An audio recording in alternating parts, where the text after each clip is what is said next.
Olá, começa agora o Univasf Debate.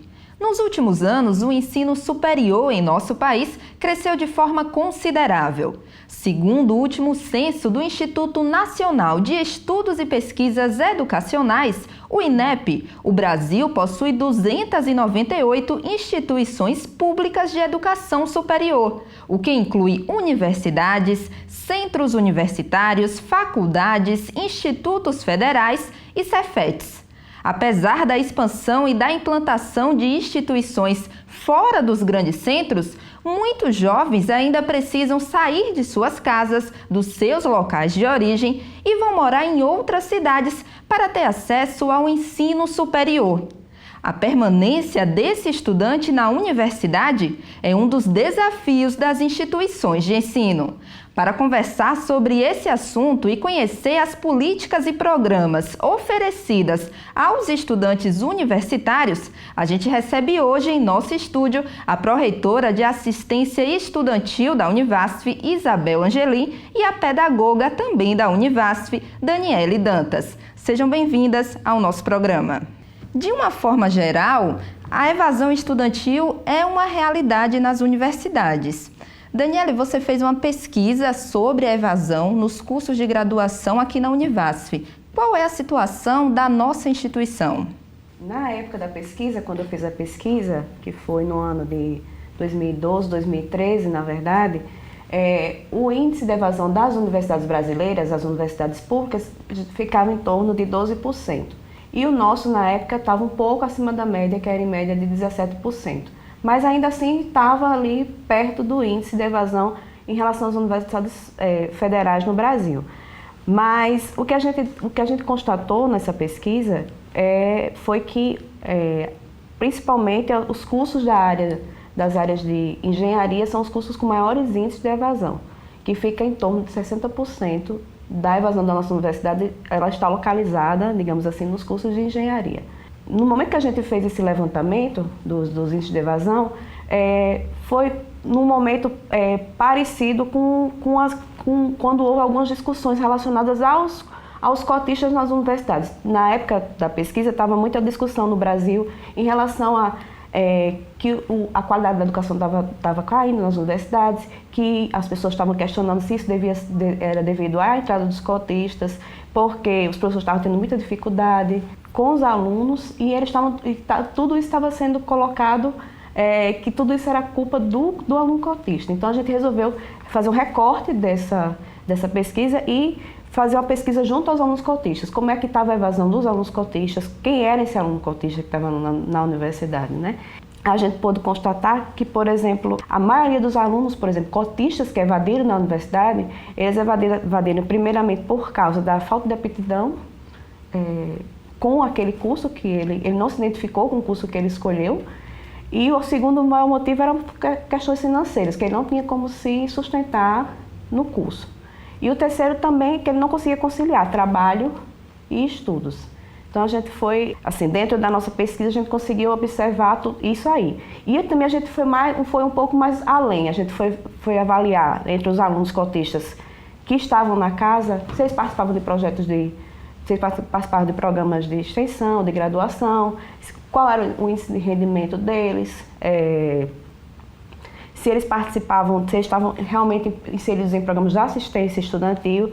E a gente também chegou à conclusão, por exemplo, que apenas 10% desses alunos que estavam na universidade, que eram cotistas, participavam de alguns programas dos programas extracurriculares, como PIBIC, PIBID, extensão universitária, e apenas 25% eram realmente assistidos pela assistência estudantil. Então, assim, fazia muito, a gente conseguiu, então isso aí respondia ao que foi encontrado na pesquisa, a questão da falta de recurso financeiro e que por isso muitos deles evadiram. Assim, os que evadiram também devido a essa questão financeira.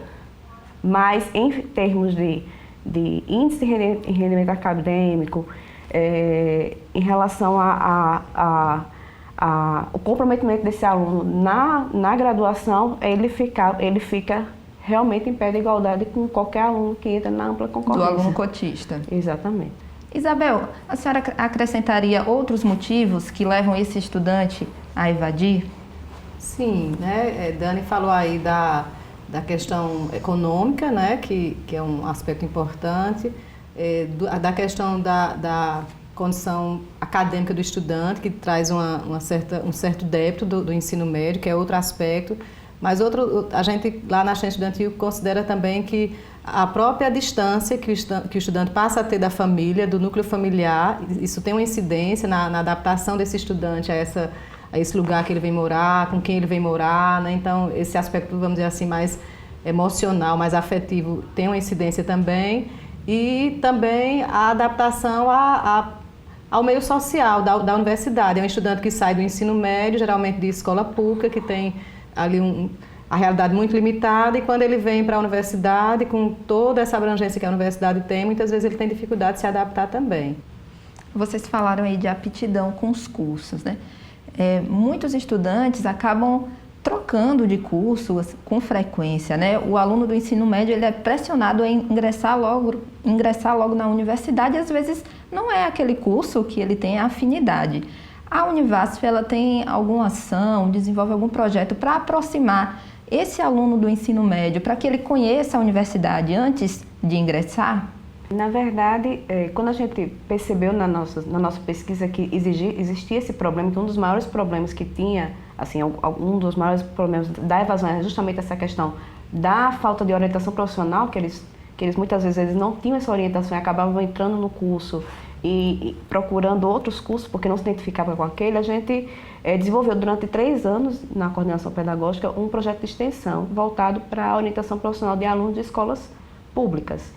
Então, a gente fazia com alunos do curso de psicologia, assim, nós tínhamos bolsistas do curso de psicologia, e eles desenvolviam uma série de atividades para ajudar o aluno a ele encontrar, para ajudar ele a encontrar qual era o caminho dele, qual seria a escolha mais, a escolha profissional mais adequada para o perfil dele, e ajudava também ele a fazer escolhas mais assertivas em relação a isso. Mas é uma coisa que a gente está querendo retomar, porque agora também com a questão do SISU, esse problema tem ficado cada vez mais intenso dentro da universidade. A gente está percebendo que cada vez mais as pessoas estão entrando, cada vez mais sem saber o que quer fazer, ou entrando com a nota do SISU, né? Como eles têm acesso àquela nota, eles acabam vendo que para aquele curso talvez ele não consiga entrar, então ele acaba... Para o que ele deseja, então ele vai optar por aquele que ele vai conseguir entrar. Exatamente. Então, a gente até fez, depois que a gente percebeu isso, a gente fez até outro estudo de pesquisa junto com a professora Geida, também sobre esse assunto. Se era o SISU que estava escolhendo o curso para o aluno, ou se era o aluno que estava escolhendo o curso, né? Então, a gente também percebeu que quanto mais o aluno... A pesquisa mostrou que quanto mais o aluno... Se o aluno não escolhe, não é a primeira opção dele, ele tende também a evadir. Porque ele não sabe nem para aquele curso, às vezes ele nem sabe do que trata aquele curso. Ele entra simplesmente porque a nota permitiu que ele entrasse. Para ter o acesso à universidade. Exatamente. Existe o Programa Nacional de Assistência Estudantil, o PNAES, né? Quais os objetivos desse programa? Esse programa ele vem exatamente no mesmo contexto do Enem, do SISU, que é exatamente para promover uma permanência com dignidade do estudante que se desloca, especialmente esse estudante que sai da sua origem domiciliar e vem para a cidade onde está o campus que ele vai estudar. E aí a ideia do programa é essa, apoiar o estudante nas condições materiais dele, de moradia, de transporte, de alimentação, para que ele possa ter minimizado as dificuldades decorrentes da condição econômica da família dele. E ele é voltado só para instituições federais? Ele é um programa do governo federal, então ele está presente nas universidades e nos IFES, né, nos institutos federais. Mas existe o PENAEST, que é um programa que é voltado para estudantes do ensino médio, é um programa que é desenvolvido pelos governos estaduais, para escolas técnicas estaduais e para escolas de ensino médio. Aqui no Univasf Debate, a gente tem um espaço para ouvir dúvidas da população nas ruas. E a gente vai ouvir 3 perguntas relacionadas a esse assunto da assistência estudantil. Vamos ouvir. Queria saber se é obrigatório ter restaurante universitário em todas as universidades públicas. Eu queria saber se a crise econômica do país afetou a política de assistência estudantil. Existem ações de permanência destinadas para alunos cotistas da Univasf? Nós escutamos aí as enquetes e a primeira pergunta foi: é obrigatório ter restaurante universitário nas universidades públicas? Necessário, né? Porque as universidades públicas geralmente têm cursos de horário integral, como aqui é o nosso caso aqui desse campus sede da Univasf, e é complicado para o estudante que está num curso integral, que passa manhã e tarde na universidade e que não dispõe desse tipo de apoio, né? Porque se é um estudante de origem popular, ele certamente vai ter inúmera dificuldade para assegurar essa condição de sair da universidade, ir para um restaurante, voltar para casa, fazer a alimentação em casa, voltar de novo para a universidade. Então, o restaurante é o que a gente chama de política estruturante da assistência estudantil. É uma das ações mais importantes da assistência estudantil, é exatamente o restaurante universitário, que ele assegura uma permanência integral do estudante, que fica tranquilo para tanto assistir aulas, como também para utilizar os horários de laboratório, utilizar a biblioteca. Então, realmente é muito necessário e é uma das políticas mais importantes. Como é que funciona aqui na Univasf os restaurantes? Nós temos 3 restaurantes, né? Um em Juazeiro, Petrolina Sede e Petrolina CCA. A gestão é terceirizada, nós contratamos através de licitação empresa que vai fazer a gestão, toda a gestão do restaurante, pessoal, gêneros. E o acesso dos estudantes, ele se divide em dois tipos. Tem o estudante que tem a vulnerabilidade socioeconômica comprovada pelas assistentes sociais da Pró-Reitoria, através de documentação, onde ele comprova que a renda per capita familiar é de um salário mínimo e meio. Esse estudante paga apenas R$ 1,50 por refeição e tem direito a 2 refeições dia, o almoço e o jantar, no caso do CCA, o café da manhã e o almoço. E o estudante, em geral, que não tendo a condição socioeconômica de um salário mínimo por família, ele vai pagar R$ 3,50. O restante do valor da refeição, que é aproximadamente R$ 12,60, a universidade cobre, a contrapartida da universidade. A segunda pergunta é: existem ações de permanência do estudante aqui na Univasf voltadas só para alunos cotistas? Como é que funciona? Não, só para alunos cotistas não. Agora que a gente está com o programa na Pró-Reitoria de Ensino, que é o programa BIA, que é um programa direcionado para alunos que realmente vieram de escolas públicas e que tiveram um bom desempenho no Enem.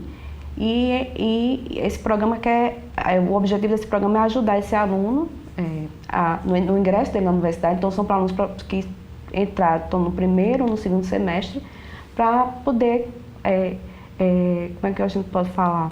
Estimular esse aluno na vida acadêmica, ajudar a essa adaptação na vida acadêmica e estimular também a ele a pesquisa, a extensão e a própria permanência desse estudante na universidade.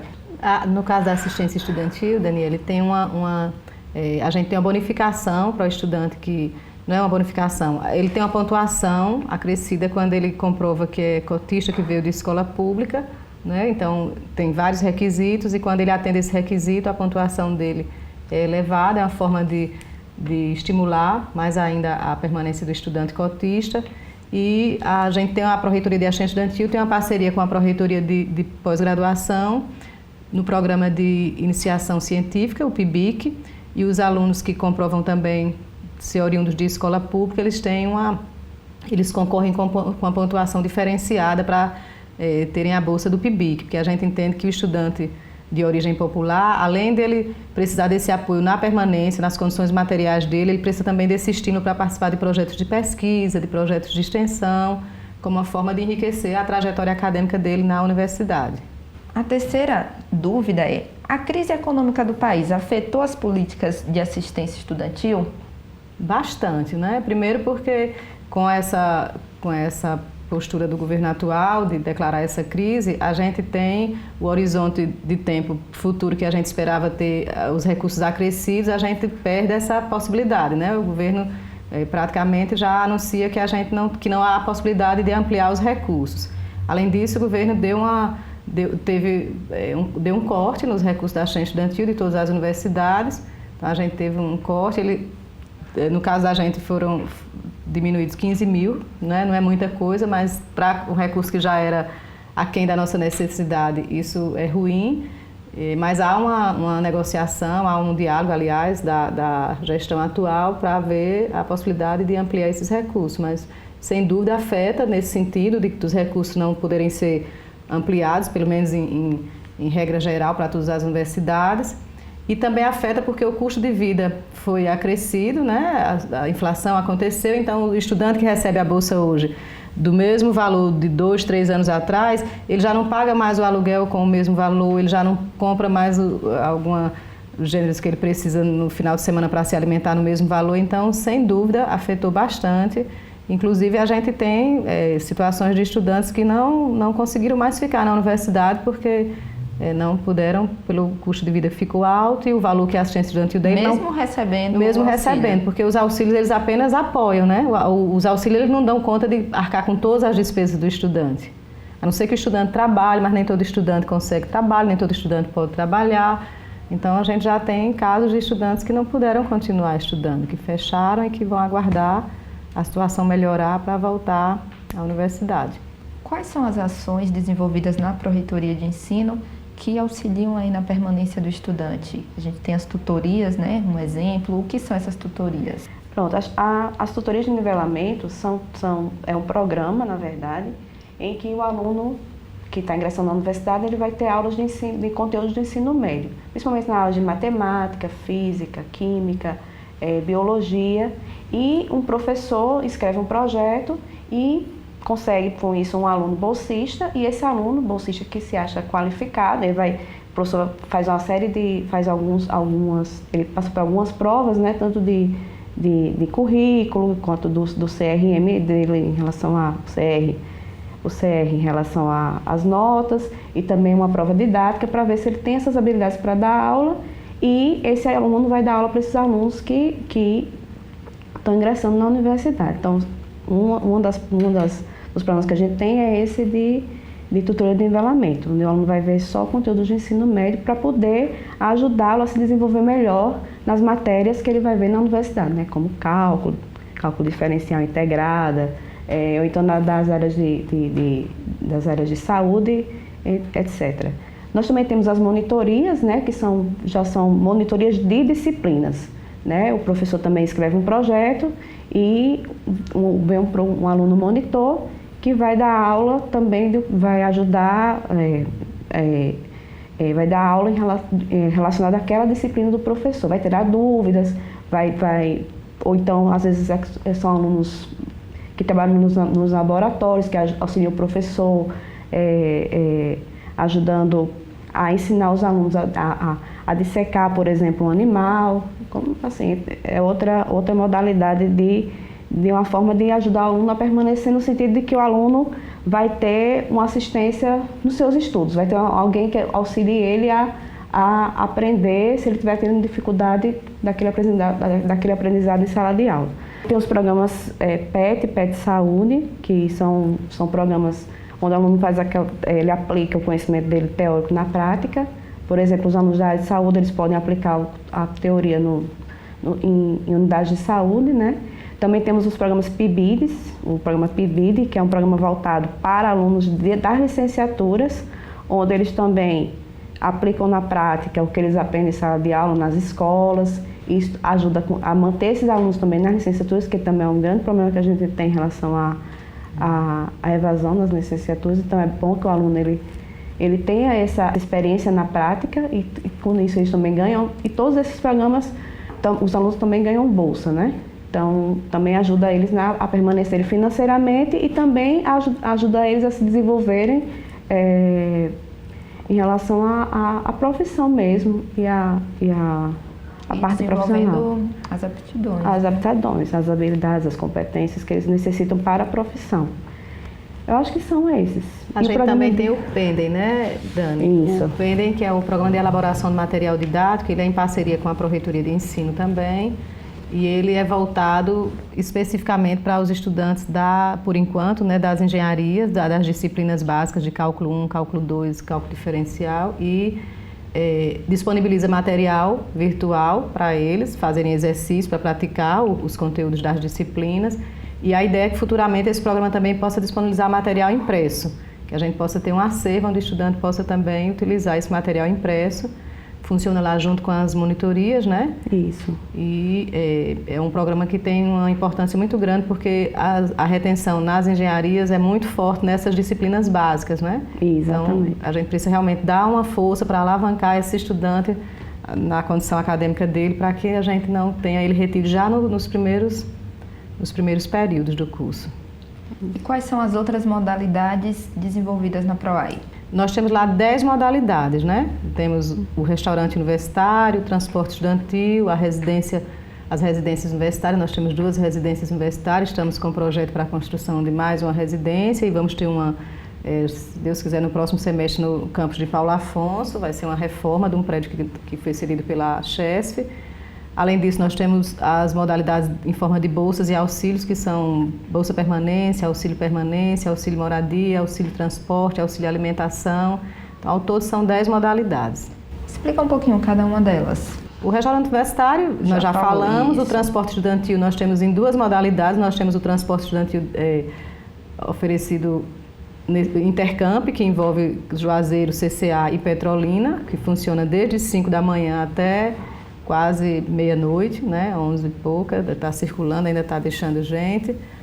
E temos o transporte no campus de Paulo Afonso, no campus de São Raimundo Nonato, que é o transporte também da própria universidade, que faz o percurso para levar os estudantes da área central da cidade para o nosso campus, que é um campus que fica na área rural.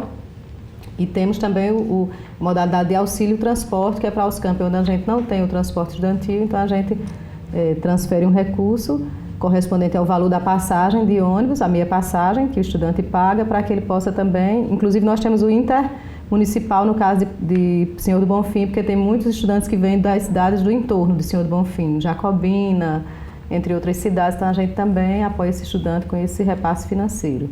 Fora isso, nós temos o auxílio permanência e a bolsa permanência, que são coisas mais genéricas, porque a ideia é que o estudante, na bolsa permanência, ele recebe R$400, no auxílio permanência ele recebe R$300, e a ideia é que ele possa, com esse valor, atender às necessidades básicas dele, seja de alimentação, seja de moradia, seja de transporte, de xerox, de material didático, conforme ele necessitar.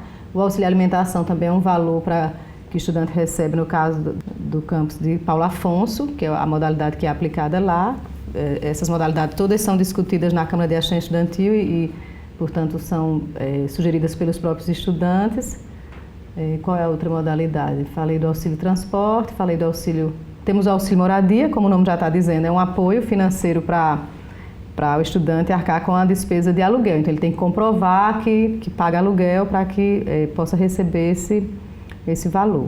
Mas isso é só para estudante de fora ou são estudantes daqui também? Até o ano passado era estudante de fora, mas a partir de agora o estudante também que reside com a família, se ele comprovar que tem a despesa, é apenas R$150, é só uma ajuda mesmo, mas enfim, o estudante que também mora com a família, mas que comprova que mora de aluguel, ele tem direito a esse auxílio. Também.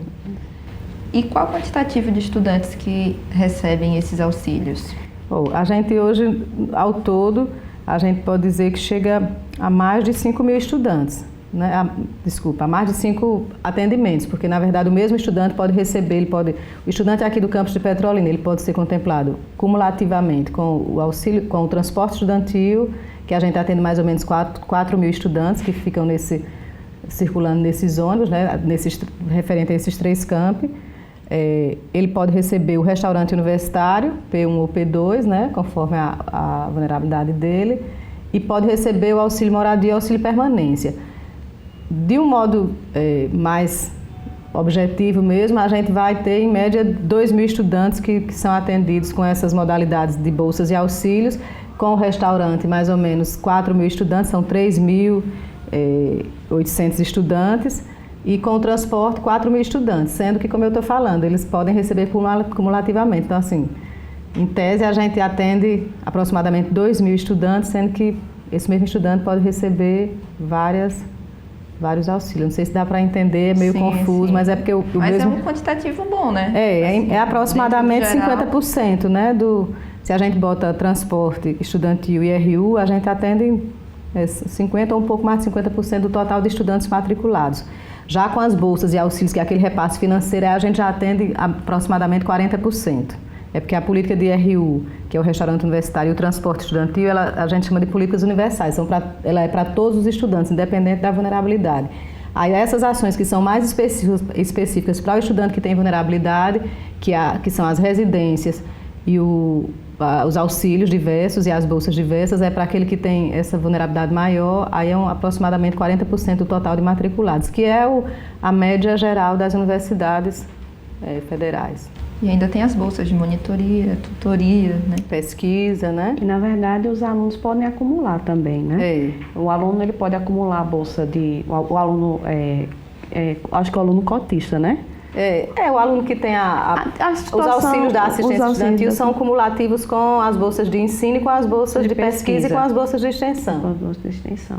Então, o aluno ele pode ter o auxílio da assistência, porque no início, bem no início, não, né? Ele só poderia ter da assistência estudantil. Então, na época que eu fiz o meu estudo, na verdade, eles só podiam acumular, ou eles tinham da assistência estudantil, ou eles teriam de iniciação científica, ou de outro projeto, né? Então, por isso que eu acho que na época do estudo era tão baixa, porque eles, tanto a participação deles em projetos extracurriculares, quanto também na questão da assistência estudantil. Então, acho que agora que... E também porque a gente não tinha o RU, né? E o transporte foi a partir de 2014. Aí tem um boom assim, de atendimento, porque são políticas mais universais, né? E até os estudos que falavam na época, falavam justamente que não existia um casamento entre as políticas de assistência estudantil e os alunos que estavam ingressando. Não tinha um casamento. Hoje em dia, a gente já percebe melhor essa união, tanto da assistência estudantil quanto dos outros programas,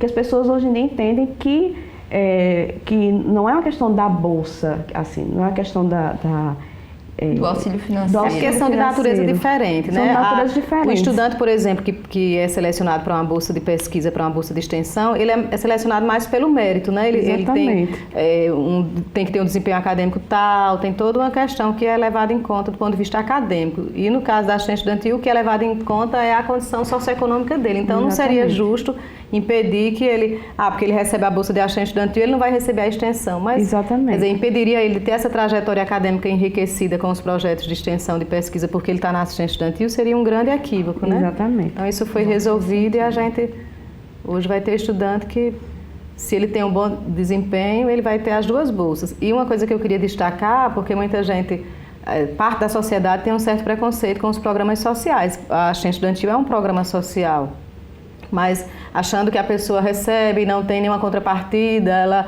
recebe tudo isso e não dá nada para a sociedade. Dá sim, além dela estar estudando e, portanto, ajudando a que o país se desenvolva, o estudante, semestralmente, a gente avalia o desempenho acadêmico dele. Então, tem lá as regras. O estudante, por exemplo, que está recebendo a Bolsa Permanência, ele tem que, ao final de cada semestre, ter atingido, no mínimo, 70% do desempenho acadêmico da área dele. Se é da área de humanas, a gente faz a média lá do desempenho acadêmico do CRE da área de humanas, se é da área de exatas, assim por diante. Então, se ele atinge menos do que esse 70%, a gente chama ele tem que apresentar uma justificativa bastante plausível, com documentação, alguém faleceu, alguém adoeceu, então ele anexa documento, do contrário, ele é impedido de continuar. É uma coisa também perigosa, porque às vezes a gente tira o estudante que está mais precisando, mas é uma forma também de comprometer o estudante a fazer a parte dele, tendo um bom desempenho acadêmico.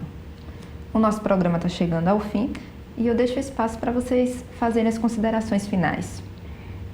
O que eu gostaria só de deixar bem claro, né, porque como eu falei no início do programa, quando houve a entrada dos cotistas na universidade, muitas pessoas criticaram muito, né, de estar colocando esses 50% e que baixou o nível da universidade, que os professores estavam tendo mais dificuldades porque os alunos estavam vindo com nenhuma base do ensino médio. Então a gente escutava muitas críticas, né, tanto a gente via na própria universidade quanto a gente via nas mídias, né, quando você via na internet, as pessoas criticavam, enfim.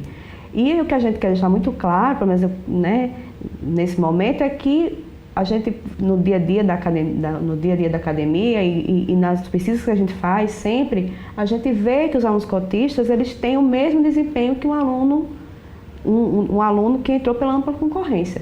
Às vezes até melhor, porque ele valoriza muito a oportunidade. Então, é só para a gente deixar muito claro que não existe essa diferença, que essa diferença que as pessoas falam é boato, né? Porque o que a gente vê nas pesquisas, o que a gente vê na prática é que esses alunos têm o mesmo desempenho do que o aluno que entra pela ampla concorrência.